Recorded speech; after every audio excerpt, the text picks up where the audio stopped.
தேவனுடைய பரிசுத்த நாமத்துக்கு மகிமை உண்டாவதாக. நம்மை உண்டாக்கின தேவனை நோக்கி பார்ப்போம். நேற்றும் இன்றும் மாறாதவராயிருக்கிற கர்த்தராகிய இயேசு கிறிஸ்துவே, உம்மை நம்புகிறவர் அனைவர் மேலும் கர்த்தாவே இரக்கமுள்ள தகப்பனே, உம்மை அறிந்தாலும் அறியாவிட்டாலும் உம்மை தொழுதாலும் தொழுதாவிட்டாலும் இரக்கத்தை பொழிந்து கொண்டிருக்கிற தகப்பனே, உம்மை அறிவதே சத்தியம், உம்மை சேவிப்பதே மெய் சுயாதீனம் கர்த்தாவே. இந்த மாலை வேளையிலும் கர்த்தாவே ஆண்டவரே, மூடி இருக்கிற இருள் எங்களை விட்டு அகல கர்த்தர் உத்தரவு கொடுக்க வேண்டுமாறு செபிக்கிறேன். கர்த்தாவே, உம்மை நம்பி இருக்கிறபடியால் நீர் அவர்களை பூரண சமாதானத்துடன் காத்து கொள்வீர் என்று வேதவசனம் சொல்லுகிறது. இதோ உம்மை நம்பி இருக்கிற, உம்முடைய வார்த்தையை எதிர்பார்த்திருக்கிற உம்முடைய பிள்ளைகளுக்காக வேண்டி வருகிறேன் கர்த்தாவே. இவருடைய குடும்பங்கள் ஆண்டவர் நிலைவரப்பட, இவருடைய வருமானங்கள் ஆசீர்வதிக்கப்பட ஜெபிக்கிறேன் கர்த்தாவே. நாங்கள் வேண்டிக் கொள்வதற்கு அதிகமாக செய்கிற கர்த்தர், இந்த குடும்பம் வலுவடையற்று பலனடையற்று கர்த்தாவே.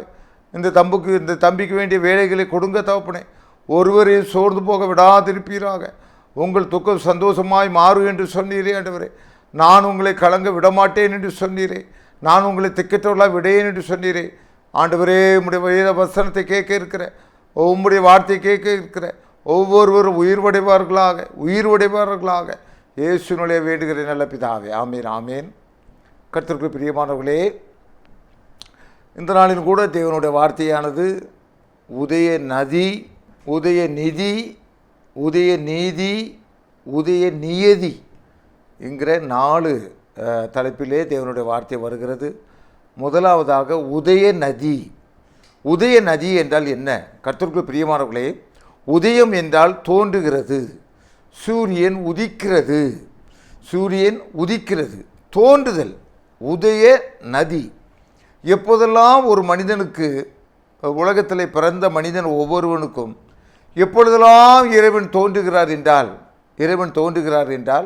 இறைவனை ஆராதிக்க இவன் பிரியப்படுகிறான் என்றால், இறைவனை ஆராதிக்க இவன் முயற்சிக்கிறான் என்றால், அவனுக்கு பிரச்சனை என்று வந்தவுடனே, ஒரு விஷயத்தில் தீர்வு காண முடியாவிட்டால் அவனுக்கு உடனடியாக உதயமாகிறது. அதான் உதய நதி. அவனுக்கு என்ன உதயமாகிறது? இதை இறைவனிடத்திலே கொண்டு சென்றால் அவர் எனக்கு தீர்த்து கொடுப்பாரே, அவர் எனக்கு முடித்து கொடுப்பாரே, எனக்கு நன்மைக்கு ஏதுவாக செய்வாரே, என்னுடைய தேவைகளை அவர் அறிவாரே, இதை எனக்கு பூர்த்தி செய்து கொடுப்பாரே என்று மனிதன் ஆனவன் ஒவ்வொருத்தரும் நம்புகிறான். இந்த நம்பிக்கையிலே இறைவனும் இடைப்படுகிறார். அவனுக்கு தேவையான காரியங்களை அவனுக்கு செய்து கொடுக்கிறார். அவர்தான் இறைவன், அவர்தான் கர்த்தராகிய இயேசு கிறிஸ்து. ஆண்டவராகிய இயேசு கிறிஸ்து தெளிவாக சொன்னார், என்னை தேடுங்கள், அப்பொழுது நீங்கள் பிழைப்பீர்கள். என்னை விசாரியுங்கள், என்னிடத்தில் நீங்கள் உங்கள் குறைகளை சொல்லுங்கள், உங்களுடைய குற்றங்கள் எல்லாம் நான் மன்னித்து உங்களுக்கு நான் நன்மை செய்யும்படியாக இந்த உலகத்திலே இறங்கி வந்தேன். ஆகவே என்னை தேடுங்கள் என்று இறைமகன் இயேசுவும் அதிகமாக நமக்கு சொல்லியிருக்கிறார். இந்த நாளிலும் உதய நதி என்று சொன்னேன். கர்த்தருக்கு பிரியமானவர்களே, என்ன உதய நதி? நதி போன்ற எவ்வளவு காரியமாக இருந்தாலும் சரி, எவ்வளவு தேவைகள் இருந்தாலும் சரி, என்ன பிரச்சனையாக இருந்தாலும் சரி, உதய நதி உனக்கு எப்பொழுது கடவுளை நீ முழு மனதோடு கர்த்தரை தேடுகிறாயோ, முழு பிரியத்தோடு கர்த்தரை தேடுகிறாயோ, அந்த வேளையிலே நிச்சயமாக கர்த்தர் உனக்கு அந்த காரியத்தில் விடுதலையை கட்டளையிடுவார். 100க்கு 100 கர்த்தர் ஒளிந்து கொண்டு இருக்க மாட்டார், உனக்கு செவி கொடுப்பார் என்பதுதான் உதய நதி. நீ கர்த்தரை தேடுகின்ற வேளையிலே உனக்கு செவி கொடுப்பார். அருமையானவர்களே, ஆதியாகமம் 24ஆம் அதிகாரத்திலேயே அருமையான ஒரு சம்பவம் வருகிறது.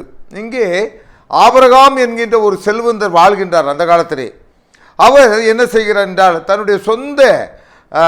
தன்னுடைய மகனுக்கு சொந்த இனத்திலே அவர் பெண் எடுக்க பிரியப்படுகிறார். ஆகவே இதனுடைய நுணுக்கங்களை தெரியாத, இதனுடைய விவரங்கள் தெரியாத, ஆனால் ஆபிரகாமுக்கு விசுவாசமாக இருந்த ஒரு வேலைக்காரனை கூப்பிட்டு சொல்லுகிறார், என்னுடைய இனத்தாருக்கு போய் என்னுடைய இனத்திலேயே நீ என் பையனுக்கு பெண் எடுக்க வேண்டும் என்று சொல்லுகிறார். இப்பொழுது வேலைக்காரர் எலியேசர் என்ன செய்கிறார் என்றால், கர்த்தருக்கு பிரியமானவர்களே, அவருடைய வார்த்தை கட்டுப்பட்டு இவர் எங்கேயோ ஒரு தேசத்துக்கு செல்லுகிறார். ஆபிரகாமுடைய பூர்வீக இடத்துக்கு செல்லுகிறார்.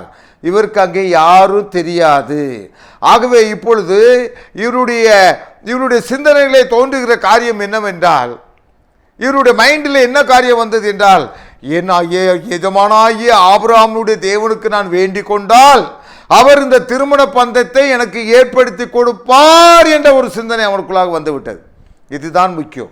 எப்பொழுதும் கர்த்தர் எனக்கு இது உதவி செய்வார், நான் எடுக்கிற முயற்சி நலமாக இருக்கிறது, என்னுடைய தொழில் அபிவிருத்திக்காக நான் இந்த காரியத்தை எடுக்க போகிறேன், மற்றவர்களை மாறி சம்பாதிக்க வேண்டும் என்பதுக்கு அல்ல, இன்னும் கொஞ்சம் பேருக்கு வேலை கொடுப்பதற்கு, இன்னும் கொஞ்சம் நான் நலமடைவதற்கு, என் பிள்ளைகள் பெரிதாகிவிட்டார்கள், ஆகவே நான் ஒரு வீட்டை கட்ட வேண்டும் என்ற ஒரு எண்ணத்தோடு எனக்கு இதுக்குள்ளே கர்த்தர் உதவி செய்வார் என்று நீ எண்ணுகின்ற வேளையிலே கர்த்தர் உதவி செய்வார். பாருங்க, ஒரு மாற்று மதத்தை சார்ந்தவர் ஆண்டவரை தொழுது கொள்கிறவர் அல்ல, அவர் எங்கேயோ ஒரு காட்டில் இருந்து ஒரு ஜெபத்தை ஏறெடுக்கிறார்.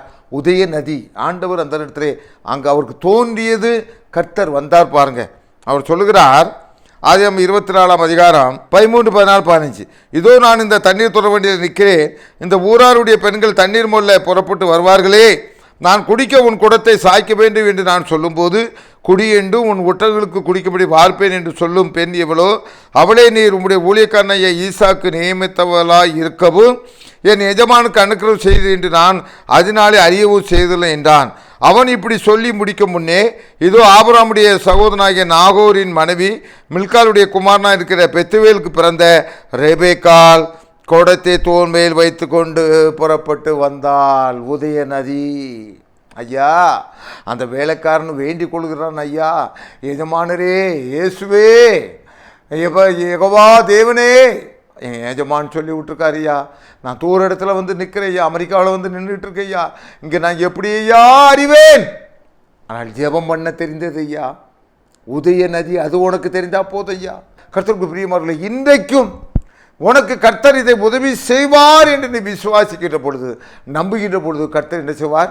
உதய நதியாக உனக்கு வந்து உனக்கு உதவி செய்வார். ஆபிரகாமுடைய வேலைக்காரனுக்கு உதவி செய்த கர்த்தர் உனக்கும் உதவி செய்வார். அடுத்தபடியாக கர்த்தருக்கு பிரியமானவர்களே, உதய நிதி. நிதி எப்பொழுதெல்லாம் பணப்பிரச்சனை வருகின்றதோ அப்பொழுதெல்லாம் அவரை வேண்டிக் கொள்கின்ற பொழுது கர்த்தர் தந்துட்டு தான் இருக்கார். நான் இளைஞனாய் இருந்தேன், முதிர் வயது உள்ளவனும் ஆனேன், ஆனால் நீதிமானுடைய சந்ததி அப்பத்துக்கு இறந்து திரிகிறதை நான் காணவில்லை என்று சொல்லுகிறார். அதே வார்த்தையை இன்றைக்கு நானும் சொல்ல முடியும். மெட்ராஸுக்கு எம்டியாக வந்தேன், ஒன்றுமில்லாதவனாக வந்தேன், ஓட்டர் சைக்கிளை ஓட்டிகிட்டு இருந்தேன். இன்றைக்கி பேர குழந்தைகள் சகிதமாக வீடு எல்லாம் ஆசீர்வதித்திருக்கிறார். காரணம் உதய நிதி. ஏற்ற வேளையிலே உனக்கு எப்போ கல்யாணம் பண்ணி வைக்கணும் ஆண்டவருக்கு தெரியும். உங்கள் அப்பா அம்மாவுக்கு 18 வயசில் உனக்கு கல்யாணம் பண்ணி வச்சா உன் நல்லது நினைப்பாங்க. ஆனால் 22 வயசில் தான் உனக்கு கல்யாணம் ஆகணும்னா அது கர்த்தருக்கு தெரிஞ்சு அந்த வயசில் கல்யாணம் பண்ணி வைப்பார். ஆண்டவர் ஒருவருக்கும் தூரமானவர் அல்ல. உதய நிதி. எப்போ என்ன தேவைங்கிறத கர்த்தர் அறிந்து என்ன செய்கிறார்னா உதவி செய்கிறார், அவர்களை வாழ வைக்கிறார், கொடுக்கிறார். மைண்டுகளை பாருங்கள், உதய நிதியை பார்க்கும்போது பாருங்கள் கர்த்தருக்குள் பிரியமானவர்களே, நியாயாதிபதிகள் 15 அதிகாரம் 16 வாசிக்கிறேன். அப்பொழுது சிம்சோன் கழுதையின் தாடை எழும்பினால் குவியல் குவியலாக பட்டு கிடக்கிறார்கள், கழுதையின் தாடை எழும்பினால் 1000 பேரை கொண்டேன் என்றார். இப்படி சொல்லி தீர்ந்த பின்பு தன் கையில் இருந்த தாடை எலும்பை விரிந்துவிட்டு அவ்விடத்துக்கு ராமாத்லேகே என்று பெயரிட்டான். அவன் மிகவும் தாகமடைந்து, உதய நிதி இப்போ தேவைப்படுது அவனுக்கு. நிதினா என்னது? ஒரு பணம், ஒரு உதவி, ஒரு ஆபத்தான காலகட்டத்தில் ஒருத்தர் உதவி செய்தார், அதான் உதய நிதி. நமக்கு எப்போ எந்த உதவி தேவைப்படும், கீழே விழுந்து கிடக்கிறோம், வண்டியில் ஒருத்தர் வந்து தூக்கி விடும், அதான் உதய நிதி. தேவைப்படுகிற நேரத்திலே உதவி செய்கிறவன் தான் சகோதரன். ஆபத்து காலத்திலே சகோதரன் வீட்டுக்கு போகாத, தூரத்தில் உள்ள சகோதரனும் சமீபத்தில் உள்ள அயலானே வாசி. அக்கம் பக்கத்தில் இருக்க விட்டால் நல்ல அன்பு வச்சுக்கணும், அவங்க தான் வந்து உதவ முடியும். என்ன இந்த வீடு இன்னும் தற்கொலையே 8 மணிக்கெல்லாம் அம்மா கோலம் போட வந்துடுவாங்களே, அங்கே தூரத்துலேருந்து யாரும் வர முடியாது, பக்கத்து வீட்டுக்காரன் தான் வர முடியும். அதே மாதிரி கர்த்தருக்கு பிரியமானவர்களே, தேவைப்படுகிற உதவியை செய்கிறவர் தான் கர்த்தர். பாருங்கள், அவன் மிகவும் தாகமடைந்து கர்த்தாரை நோக்கி கூப்பிட்டு, தேவர் இருக்கும்போது அடியேன் மிகையினால் இந்த பெரிய ரெட்சிப்பை கட்டளையிட்டிருக்கேன். இப்பொழுது நான் தாகத்தினால் செத்து விருத்த சேதனம் இல்லாதவர்கள் என்று கையில் விழ வேண்டுமோ என்றான். அப்போது தேவின் லேயில் உள்ள பள்ளத்தாக்கை பழக்க பண்ணினார், அதிலிருந்து தண்ணீர் ஓடி வந்தது. அவன் குடித்த போது அவன் உயிர் திரும்ப வந்தது, அவன் பிழைத்தான். அருமையானவர்களே, பெரிய ரட்சிப்பு சிம்சோன் கையில் நடந்திருக்கிறது. அவன் பெலிஸ்தரை வெற்றி கொள்கிறான். இப்பொழுது அவன் தாகமடைந்து விட்டான். இப்பொழுது கொஞ்ச நேரத்தில் அவனுக்கு மரணம் அவன் கண் முன்னாடி தெரிகிறது. தண்ணீர் இல்லை என்றால் பிள்ளை அவர் அவுட்டு. ஆகவே அந்த நேரத்தில் அவர் என்ன செய்கிறான் என்றால், கர்த்தரை நோக்கி கூப்பிடுறான், ஆண்டவரே, நான் அந்த விருத்த சேதனம் இல்லாத கையில் விழ வேண்டுமா, ஆண்டவரே இந்த சென்னையில் நான் பட்டினியாக கிடக்க வேண்டுமா? இவ்வளவு தூரம் ஆண்டவரை ஆசீர்வதித்தீர் ஐயா. தொழில் எல்லாம் ஆண்டவரை இவ்வளவு தூரம் பெருகி விட்டது ஆண்டவரே, இப்பொழுது லாக்காகி விட்டது ஆண்டவரே, நான் என்ன செய்வேன்? தம்பி, கர்த்தரை நோக்கி பார்த்தீங்களா? அண்ணாச்சி, கர்த்தரை நோக்கி பார்த்தீங்களா? இங்கே சிம்சோன் கழுதியின் தாடி எழும்பினாலும் 1000 பேரை கொண்டாயா, ஆனால் அவனுக்குள்ளாக தாகம் வந்து விட்டது. இன்றைக்கு நீ 1000 பேருக்கு படியளித்திருக்கலாம், 1000 பேர் கொண்டு நடத்தி இருக்கலாம், அள்ளி அள்ளி கொடுத்திருக்கலாம். இன்றைக்கு உன்னுடைய கை வறண்டு போயிருக்கலாம். தேவன் சொல்லுகிறார், சிம்சோன் நோக்கி பார்த்தது மாதிரி நீ கர்த்தரை நோக்கி பாரு, உன்னுடைய முகம் வெட்கப்படாது. உதய நிதி உன் பக்கத்தில் நின்று கொண்டு இருக்கிறது, உன் வீட்டில் இருந்து கொண்டு இருக்கிறார். நீ செய்ய வேண்டியதெல்லாம். சிம்சோன் அப்படியே மடிந்து போய் விடலை, கர்த்தரை நோக்கி பார்த்தான். கர்த்தர் அங்கே தண்ணீரை திறக்க பண்ணினார். கர்த்தர் பேங்க் லோனை உனக்கு கொடுக்க வைப்பார், உன் கடன்காரர்களை பொறுத்துக்கொள்ள வைப்பார். பாருங்கள் கர்த்தருக்குள் பிரியமானவர்களே, உதய நிதி இங்கே கிடைத்தது. இது மாத்திரமல்ல கர்த்தருக்குள் பிரியமானவர்களே, இன்னுமாக யோவான் 21ஆம் அதிகாரத்திலே ஆண்டவர் என்ன செய்கிறார்? 9ஆம் வசனத்திலே அங்கே சாப்பாடை வச்சுக்கிட்டு இருக்கார் ஐயா. அங்கே சீசர்கள் பட்டினியாக இருக்கிறாங்க. பேதுரு என்ன செய்கிறாருன்னா, மீன் பிடிக்க போகிறேன்னு போயிட்டார். அங்கே லூக்கா 5ஆம் அதிகாரத்திலேயே ஆண்டவர் அவனுக்கு ஒரு பேதுரு ஐயாவுக்கு ஒரு புத்தியை கொடுத்தாரு. நீ என்னத்தை உண்பேன்னு கவலைப்படாதப்பா, என்னை நோக்கி பாரு, நான் திரளான மீனாக முன்னாலும் இழுக்க முடியும், நிறைய வருமானம் உனக்கு வர முடியும், நிறைய சொத்தை வாங்க முடியும் சொன்னாலும் புத்தி போயிடுச்சு. இப்போ மீன் பிடிக்க போகிறேன்னு பலபடி யோவான் 21ஆம் அதிகாரத்தில் போனார். அங்கே போயின்ற வேலையிலே கர்த்தருக்கு பிரியமானே ஆண்டவர் அவனுக்கு அந்த கடையில் வந்தபோது கரிநெருப்பு, அங்கே மீனெல்லாம் ஆண்டவர் பொரித்த மீனை வச்சுட்டு உட்கார்ந்துட்டுருக்காரு ஐயா. இன்றைக்கு உன்னுடைய உதய நிதியாக உன் மண்டைக்குள்ளே தோன்றுகிற எண்ணமாக இயேசு கிறிஸ்து வருவாரானால் நிச்சயமாக நீனும் நானும் வெளியே வந்து விடலாம்.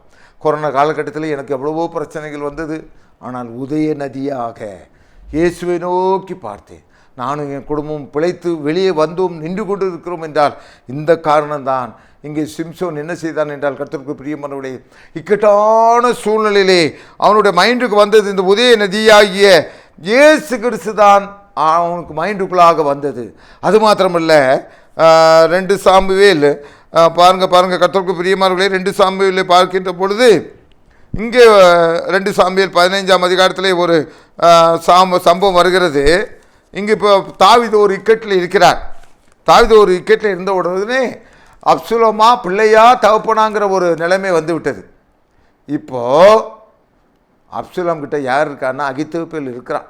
அகித்தோப்பேலுடைய ஆலோசனை சொல்லப்பட்டிருக்கிறது 2 சாமுவேல் 16 சொல்லப்பட்டிருக்கிறது. கர்த்தருக்கு பிரியமானவர்களே, 2 சாமுவேல் 16:23 அந்நாட்களில் அகித்தோப்பேல் சொல்லும் ஆலோசனை தேவனுடைய வாக்கிய போல் இருந்தது.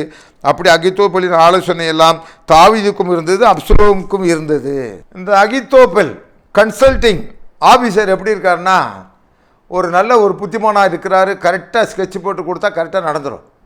நம்ம மன்மோகன் சிங்கை, பிரதமர் மன்மோகன் சிங்கை ரொம்ப பாராட்டுவாங்க. அவர்லாம் இந்தியாவுக்கு ரொம்ப ராஜதந்திரசாலி, ரொம்ப புத்திமான்னு சொல்லுவாங்க. சரியான ஒரு புத்திமான், அதாவது சுயத்துக்காக ஒன்றும் பயன்படுத்தவே இல்லை. மன்மோகன் சிங்கெல்லாம் அவரை என்ன செய்யலாம், அவரை பாராட்டக்கூடிய மனுஷன் யாரும் பாராட்டுறதில்லை. ஆக கர்த்தருக்கு பிரியமானவர்களே, இந்த அகித்தோப்பேலுடைய ஆலோசனை அப்படி இருந்துச்சா? இப்போ தாவீது ஒரு காட்டில் கிடக்கிறாரு, அப்சலோம் ஒரு பக்கம் இருக்கிறாரு. இப்போ தாவீது ஒரு ஜெபம் பண்ணுறாரு பாருங்க. 2 சாமுவேல் 15 அப்சலோமுடைய கட்டுப்பாடு பணிகளோடு அகித்தோப்பேல் சேர்ந்திருக்காரு என்று தாவீதுக்கு அறிவிக்கப்பட்ட போது, தாவீது கர்த்தாவே அகித்தோப்பேலின் ஆலோசனையை பைத்தியமாக்கி விடுவீராக என்றான். இப்போ தாவீது ஒரு பக்கத்தில் இருந்து சொல்கிறான், ஐயோ அகித்தோப்பேல் அங்கே இருக்கானா, ஆண்டவரே அவனை பாருங்க கர்த்தருக்கு பிள்ளை உதய நிதி, உதய நிதி. இந்த நிதி இப்போ அவனுக்கு தேவைப்படுகிறது. யாருக்கு? தாவீது ராஜாவுக்கு. அகித்தோப்பேல் ஆலோசனை சொல்லிட்டானா போச்சு, பைத்தியமாக்கி விடுவீராக என்றான். அங்கே பார்க்கிற போது கர்த்தருக்கு பிரியமானே 2 பாருங்கள் கர்த்தருக்கு பிரியமானே 2 சாமுவேல் 17 14ஆம் வசனம். இப்படி கர்த்தர் அப்சலோமின் பொல்லாப்பை வரப்பண்ணும் பொருட்டு அகித்தோப்பேலின் நல்ல ஆலோசனையை அபத்தமாக்குறதுக்கு கர்த்தர் கட்டளையிட்டார். சரியா போச்சுங்களா? நிதி, அதான் நிதி. தாவீது ராஜாவுக்கு வேண்டிய நிதி என்னது? இப்போ அங்கே அப்சலோம் தோக்க வேண்டும், அகித்தோப்பேல் இருந்தால் அங்கே ஜெயிக்க முடியாது. ஆகவே அந்த காரியத்திலே தேவன் என்ன செய்கிறார்? உதவி செய்கிறார். அடுத்தபடியாக கர்த்தருக்கு பிரியமானவர்களே, 3ஆவதாக உதய நீதி. உதய நீதி என்ன? உதய நீதி அப்படியே கர்த்தர் என்ன செய்கிறதுனா, நம்முடைய நமக்கு எதிராக புறப்பட்டு வருவர்களுக்கு நீ போய் நீதியை செய்கிறது அல்ல, உன் மைண்டுக்குள்ளே ஒன்று வருகின்ற பொழுது, ஐயோ இவனுக்கு நான் நல்லது செய்தேனே, இவன் எனக்கு பொல்லாப்பு செய்து கொண்டிருக்கிறானே, இவன் செய்வது சரியில்லையே என்று எண்ணுகின்ற பொழுது, உன் கண் காண யாருக்கு நீ நன்மை செய்தாயோ, யாருக்கு நீ அவசர உதவி செய்தாயோ, அவர்கள் உன்னை மறந்தவர்களாக அழைகின்ற பொழுது, உதய நீதி, தேவனிடத்திலிருந்து தோன்றுகிற நீதி அவர்களிடத்திலே என்ன செய்தாகும், செல்லுபடியாகும். அதே உன்னுடைய கண்கள் காணும். அதுதான் இங்கே ரொம்ப முக்கியமானது. உதய நீதி நீ செய்கிறது அல்ல, நீ வார்த்தையை எடுத்துக்கொண்டு நீ விளாசுறதல்ல. தேவன் அங்கே கிரியை செய்ய வேண்டும். தேவன் அந்த காரியங்களை உனக்கு செய்து கொடுக்க வேண்டும். 1 சாமுவேல் 25 பார்க்கின்ற பொழுது 37-38, பொழுது விடிந்து நாபாலின் வெறி தெளிந்த பின்பு அவன் மனைவி இந்த வர்த்தமானங்களை அவனுக்கு அறிவித்தாள். அப்பொழுது அவள் இருதயம் அவனுக்குள்ளே செத்து அவன் கல்லை போலானான். கர்த்தர் நாபாலை வாதித்ததினால் ஏறக்குறைய 10 நாளைக்கு பின்பு அவன் செத்தான். உதய நீதி பாருங்க. இந்த நாபான் எங்கே இருக்கும்போது, கர்த்தருக்கு நாபான் எங்கே இருக்கும்போது இவர் என்ன செய்யணும்னா, நாபால் எங்கே இருக்கும்போது தாவீது ராஜா நிறைய ஹெல்ப் பண்ணுறாரு, பக்கத்தில் தான் இருக்கார். இவர் நிறைய தேவை இருக்குது, இருந்தாலும் ஒரு கிலோ கறி கூட அங்கேருந்து எடுக்கலை. யார்கிட்ட? ஏப்பா நாபால்கிட்ட தான் நிறைய ஆர்டர் இருக்கப்பா, ஒரு 10 எடுத்துகிட்டு வந்து வெட்டுன்ட்டு 600 பேர் தாவீது கூட இருக்கான், ஒன்றுமே சொல்லலை. ரொம்ப பெர்ஃபெக்டாக இருந்துக்கிட்டார். இப்போ நம்ம தாவீது ராஜாவுக்கு கொஞ்சம் டிமாண்ட் வந்துடுது, பணத்தட்டுப்பாடு. யாருக்கு தான் வராமல் இருந்து? தாவீது ராஜாவுக்கும் பணத்தட்டுப்பாடு வந்துடுது, இப்போ சாப்பாடு தட்டுப்பாடு வந்துடுது. உடனே அங்கே நாபால்கிட்ட இங்கே ஆள் அனுப்புகிறாரு. எப்பா தாவீது ராஜா அனுப்பியிருக்காருப்பா. தாவீது உடனே கேட்டவனை கொடுத்துருவாங்களா? என்னய்யா நீங்களாம் என்ன ஏளனம் பண்ணாரியா? தாவீது அங்கேருந்து திரும்ப வந்தார். ஆனால் அபிகாயில் புத்திசாலி பெண்ணு, நிலைமை புரிஞ்சுக்கிட்டான். இவன் வெறும் குடிகாரன், டாஸ்மார்க்கு, இந்த டாஸ்மார்க்கு வேஸ்ட் மார்க்கு, வேலைக்கு ஆகாது. நேர குதிரை எடுத்துகிட்டு போனான், தாவீது காலில் விழுந்தா. ஐயா நான் பார்க்கலையா. தாவீது சொன்னான், உன்னை இன்றைக்கு என்னை சந்திக்க சொன்ன கர்த்தருக்கு சோத்திரம், இல்லைன்னா நாபால் அவுட்டு, நாபாலு அவன் பாலு ஏறாடும், நம்ம ஆளு தாவீதோ தனியால வெண்டிட்டாரே. சரி, நாபால் என்ன செஞ்சார்னா, இந்த நாபால் அபிகாயிலுடைய மூஞ்சை பார்த்து தாவீதை அனுப்பி வச்சிடுறான். இங்கே 10 நாளைக்கு பிறகு கர்த்தர் வேதம் சொல்கிறது, கர்த்தர் அவனை வாதித்ததினால அவன் என்ன செய்தான்? செத்து போனான். நீதி, தேவனுடைய நீதி. நீங்கள் 2 சாமுவேல் 3ஆம் அதிகாரத்தில் பார்க்கும்போது, கர்த்தருக்கு பிரியமானவர்களே, தேவனுடைய பெட்டி வந்து கொண்டு இருக்கிறது. தேவனுடைய பெட்டி வருகின்ற பொழுது ஒரு மனிதன் என்ன செய்கிறார்? குறுக்க பொழுது துணிகரமாக அந்த பெட்டியை பிடிக்கிறார். தேவனுடைய நீதி அங்கே வருகிறது. பாருங்கள், கர்த்தருக்கு பிரியமானவர்களே, ஊசாங்கிற அந்த மனிதனை தேவன் அங்கே அடிக்கிறார். அவர் என்ன செய்கிறார் என்றால், கர்த்தருக்கு பிரியமானவர்களே, அந்த இடத்துல இறந்து போய் விடுகிறார். தேவனை பற்றி தான பயங்கள் நமக்கு ரொம்ப இருக்கணும். தேவனுடைய நீதி எப்படி யாருக்கு எங்கே வெளிப்படும் என்று சொல்ல முடியாது. இங்கே தாவீது ராஜாவுக்காக நீதி வெளிப்பட்டது. நாபாலை அடித்தார், 10 நாளைக்கு பிறகு அவன் இறந்தான் என்று சொல்லப்பட்டிருக்கிறது. கர்த்தர் ஒருவர் இருக்கிறார், உன் பக்கத்தில் இருந்து கொண்டு இருக்கிறார், உன்னை கண்காணித்து கொண்டிருக்கிறார். தேவனுடைய நீதி எப்படி இருக்கும் என்று தெரியுமா? நீ அசந்த நேரத்தில் தேவன் அங்கே தூக்கி அடிப்பார். நீ ஏமாந்து போய் அழுது கொண்டு வீட்டில் இருக்கலாம். ஐயோ, உடனடியாக தேவன் எதையும் செய்ய மாட்டார். கால நேரம் பார்த்துக்கிட்டே இருப்பார். உன் அண்ணன் தம்பி உன்னை சூறையாடி விட்டார்களா? உனக்கு இருக்க சொத்தை அபகரித்து விட்டார்களா? காலம் வரும், அவனுக்கு புத்தி அடையத்தக்கதாக அவன் வலுவோடு இருக்கின்ற போது தேவன் இன்னொரு வலுவானவனை ஏற்படுத்தி தட்டி போட்டுருவார். தேவனுடைய உதய நீதி, அதுதான் நீதி. அடுத்தபடியாக கர்த்தருக்கு பிரியமானவர்களே, உதய நியதி. தேவனை பற்றி தான உதய நியதி என்னன்னு கேட்டிங்கன்னா, தேவனை பற்றி தோன்ற வேண்டிய உதய நியதி என்னவென்றால், கோட்பாடு என்னவென்றால், கர்த்தருக்கு அருமையானவர்களே, அவர் பரிசுத்தராய் இருக்கிறது போல, அவர் பரிசுத்தராய் இருக்கிற போது தேவனை பற்றி முழு அறிவு உன் தேவைக்கு சந்திக்கலாம். உன்னுடைய காரியங்களுக்காக தேவனுடைய சமூகத்தில் ஓடி வரலாம், மற்றவர்களுக்காக ஜெபிக்கலாம். இயேசு கிறிஸ்து திரும்ப வரப்போகிறார், நிச்சயம், 100க்கு 100 நிச்சயம். ஆனால் தேவனை பற்றி நீதி என்னவென்றால், நான் பரிசுத்தராய் இருக்கிறது போல நீங்களும் பரிசுத்தராயிருங்கள். வேதம் திட்டவட்டமாக சொல்லுகிறது, பரிசுத்தம் இல்லாமல் ஒருவனும் தேவனை தரிசிப்பதில்லை. பேதுருடியார் சொல்லுகிறார், 1 பேதுரு 1:15, அவர் பரிசுத்தராயிருக்கிறது போல. நாமும் பரிசுத்தமாய் நடந்தால். ஆக கர்த்தருக்கு பிரியமானவர்களே, உதய நியதி என்னவென்றால், உன்னோட தலைக்குள்ளே தோன்ற வேண்டிய உதய நியதி என்னவென்றால், கர்த்தர் பரிசுத்தர். நான் துன்மார்க்கமாக நடந்தால், நான் அருவருப்புகளை செய்து கொண்டு ஜெபத்தை பண்ணினால் என்னுடைய ஜெபம் தேவனுடைய பார்வையில் அருவருப்பானது. துன்மார்க்கருடைய பழியை தேவன் ஏற்றுக்கொள்ள மாட்டார் என்று சொல்லப்பட்டிருக்கிறது. தேவனே நறுங்குண்டதுமான இருதயத்தை நீர் புறக்கணியீர் என்று சொல்லப்பட்டிருக்கிறது. நீ தேவனை என்ன காரியம் செய்தாலும் சரி, நீ அன்னசத்திரம் 1000 கட்டினாலும் சரி, தேவனிடத்துக்கு அள்ளி அள்ளி கொடுத்தாலும் சரி, ரகசியமாக சிகரெட்டு பிடித்து கொண்டு ரகசியமாக தண்ணியை போட்டுக்கொண்டு நீ ஜெப ஆலயத்திலே சென்று அங்கே நீ திருவிருந்தும் எடுக்கலாம், எல்லா காரியத்தையும் செய்யலாம். தேவன் வந்து தட்டி விடவே மாட்டார். ஆனால் ஒரு காரியத்தை புரிந்திக்க, பரலோக ராஜ்யத்தில் ஆண்டவர் வலது பக்கம் இடது பக்கம் நிற்பர் 2 பிரிவாக பிரிக்கிறார். வலது பக்கம் நிற்கிறவர்களை பார்த்து, கர்த்தரால் ஆசீர்வதிக்கப்பட்டவர்களே வாருங்கள், தேவனுடைய ராஜ்யத்தில் பிரவேசிகள் என்று சொல்லுகிறார்கள். 2 சாராரும் சொல்லுகிறார்கள். மத்தேயு 24 சொல்லப்பட்டிருக்கிறது, 2 சாராரும் சொல்லுகிறார்கள். நான் உம்மை எப்போ ஆண்டவரே பார்த்தேன், ஒருத்தர் நாங்கள் பார்க்கவே இல்லைன்னு சொல்கிறாங்க. அவங்க தேவனுக்கு பிரியமானதை செய்திருக்கிறார்கள். பார்த்தேன் என்று சொல்லுகிறவர்கள் பார்க்கவில்லை என்று சொல்லுங்கள், தேவனுக்கு பிரியமானதை செய்யவில்லை.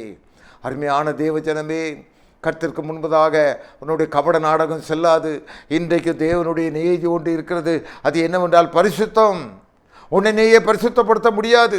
இயேசு கிறிஸ்து ரத்தத்தினாலே நீ பரிசுத்தமாகலாம். இன்றைக்கு பரிசுத்த நியதி ஒன்றை சொல்லுகிறது. தேவன் உன்னிடத்தில் பேசிக் கொண்டிருக்கிறார். நீ குணப்படு, நீ சீர்படு, உன் பாவத்தை அறிக்கையிடு. தேவனிடத்தில் பரிசுத்தமாக வாழ கற்றுக்கொள், தேவனை பரிசுத்தமாக ஆராதிக்க கற்றுக்கொள், தேவனை பரிசுத்தமாக தொழுது கொள்ள கற்றுக்கொள். உனக்கு எப்பொழுதெல்லாம் தோன்றுகிறதோ அப்போதெல்லாம் தேவனை நோக்கி பிரார்த்தனை பண்ணு. தேவன் உனக்கு கொடுப்பார், தேவனுடைய தேவைகளாம் சந்திப்பார். அதுதான் உதய நதி, உதய நீதி. உனக்கு ஒருவர் அநியாயம் செய்து விட்டாரா, கர்த்தருடைய சமூகத்திலே கொண்டு வா.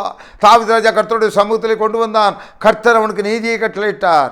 உதய நிதி எப்பொழுதெல்லாம் உனக்கு தேவைப்படுகிறதோ, உன்னுடைய பண தேவைகள் இருக்கிறதோ அப்பொழுதெல்லாம் கர்த்தருடைய வாசலை தட்டு. கர்த்தருடைய வாசலை தட்டுகின்ற பொழுது கர்த்தர் உனக்கு செவி கொடுப்பார். அங்கே பார்க்கின்ற வேளையிலே சிம்சோனுக்கு கர்த்தருடைய நீதி தேவைப்பட்டது. கர்த்தருடைய வாசலை தட்டினான், கர்த்தரை நோக்கி பிரார்த்தனை பண்ணினான். அந்த வனாந்திரத்திலே அவனுக்கு தண்ணீர் வந்தது. இன்றைக்கு வனாந்திரமாக அவனுடைய வாழ்க்கை போய்கொண்டிருக்கிறதோ, உன் பிள்ளைக்கு வேலை வாய்ப்பு வேண்டுமோ, குடும்பத்திலே குவா சத்தம் கேட்கப்பட வேண்டுமோ, குடும்பத்திலே மருமகள் வர வேண்டுமோ, தடைகளெல்லாம் கர்த்தர் நீக்கி போடுவார். உனக்கு உதயமான உடனே, உன்னுடைய எண்ணத்திலே எண்ணம் வந்தவுடனே, நன்மையான காரியங்களுக்கான எண்ணம் வந்தவுடனே கர்த்தருடைய கதவை தட்டு, அவர் உனக்கு செவி கொடுப்பார். எல்லாவற்றுக்கும் மேலாக இந்த உதய நியதி என்னவென்றால், கர்த்தரை பரிசுத்தம் இல்லாமல் ஒருவரும் அவரை தரிசிக்க முடியாது, அவரை தரிசிக்க முடியாது. நீ இன்றைக்கு எந்த பக்கம் நின்று கொண்டிருக்கிறாய்? என்ன சீர்படுத்த வேண்டிய காரியங்களை சீர்படுத்து, கர்த்தரை தேடு. அவர் உனக்கு தென்படுவார், அவர் உன்னை வாழாக்குவார், தலையாக்குவார், உன் குடும்பத்தை மேன்மைப்படுத்துவார். உனக்கு ஒரு நன்மை காத்திருக்கிறது. ஜெபம் செய்வோம். ஆண்டவரே, அருமையான சத்தியங்களை கொடுத்தீரையா, இதற்கு கீழ்ப்படிந்து நடக்க எங்களுக்கு கிருபை தாங்க. இந்த நாளிலும் ஆண்டவரே கர்த்தாவே, ஆண்டவரே, எந்தெந்த குடும்பத்தில் என்ன நன்மைகள் கிடைக்கவில்லையோ, யார் யார் இன்னும் பரிசுத்தம் பண்ணி கொள்ளவில்லையோ அத்தனை பேர்களையும் பரிசுத்தப்படுத்துவீராக. ஆண்டவரே கர்த்தாவே, இந்த செய்தி அநேகருக்கு பிரயோஜனமாக இருப்பதாக. ஆண்டவரே கர்த்தாவே, வழி நடத்துவீராக. நாங்கள் எப்பொழுதெல்லாம் எங்களை உம்மை நோக்கி பார்க்கிறோமோ அப்பொழுதெல்லாம் நாங்கள் விடுதலையை பெற்றுக்கொள்ள, நன்மையை பெற்றுக்கொள்ள எங்களுக்கு அனுக்கிரகம் பண்ணுங்க. அன்றைக்கு ஆபிரகாமுடைய வேலைக்காரருக்கு ஆண்டவரை செய்து கொடுத்த தேவன் இன்றைக்கு யார் யார் என்னென்ன காரியத்துக்காக முகாமிட்டிருக்கிறார்களோ, எந்தெந்த காரியத்துக்காக முட்டங்கால் போட்டிருக்கிறார்களோ அந்த காரியங்களாம் கிடைக்கட்டும் கர்த்தாவே. நீர்தான் எங்களுக்கு உதய நதி ஆண்டவரே, உதய நீதி நீர்தான், உதய ஆண்டவர் நிதி நீர்தான், உதய நீதியும் நீர்தான் ஆண்டவரே. எல்லாவற்றுக்கும் எல்லாமாக இருப்பீராக. மாது செவி கொடுக்குற தேவன் அல்ல, வேறு யாரும் கிடையாது ஐயா. நீரே அனுக்கிரகம் பண்ணுங்க, எங்கள் நாட்டுக்கு செவி கொடுங்க, எங்களுடைய பிள்ளைகளுக்கு செவி கொடுங்க. இந்த செய்தி எங்களுக்கு ஆசீர்வதித்தாங்க. இயேசு மூலம் வேண்டுகிறேன் நல்ல பிதாவே. ஆமீன், ஆமீன்.